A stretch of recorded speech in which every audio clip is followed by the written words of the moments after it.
স্বর্ণের প্রধান খাত থেকে চাহিদা প্রত্যাশার তুলনায় দুর্বল থাকতে পারে বলে মনে করছে জেপি মর্গান। এর কারণে ব্যাংকটি চলতি বছরের স্বর্ণের দামের পূর্বাভাস কমিয়েছে। তাদের মতে তৃতীয় প্রান্তিকে প্রতি আউন্স স্বর্ণের দাম $4,300 এবং চতুর্থ প্রান্তিকে $4,500 মধ্যে সীমাবদ্ধ থাকতে পারে।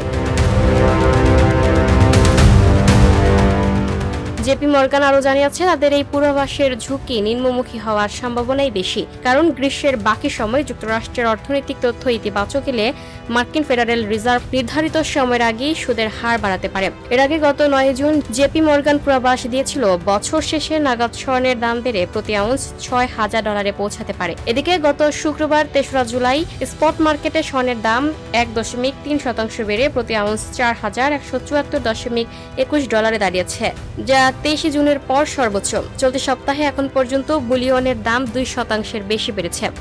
ব্যাংকটির মতে উচ্চ সুদের হার অলাভজনক মূল্যবান ধাতুর উপর চাপ সৃষ্টি করবে, কারণ এ সময় বিনিয়োগকারীরা বেশি মুনাফা পাওয়া যায় এমন সম্পদের দিকে ঝুঁকে পড়েন। তবে দীর্ঘমেয়াদে স্বর্ণ নিয়ে আশাবাদী অবস্থান বজায় রেখেছে জেপি মর্গান। ব্যাংকটির মতে কেন্দ্রীয় ব্যাংকগুলোর ধারাবাহিক স্বর্ণ ক্রয় এবং প্রকৃত চাহিদা শক্তিশালী থাকায় 2027 সালে স্বর্ণের দাম আরও বাড়তে পারে। রূপার বাজার নিয়েও ইতিবাচক পূর্বাভাস দিয়েছে ব্যাংকটি। তাদের মতে বাজার গত বছরের কঠিন পরিস্থিতি থেকে ধীরে ধীরে বেরিয়ে আসবে এবং স্বর্ণ রূপার মূল্য অনুপাত স্বাভাবিক হবে।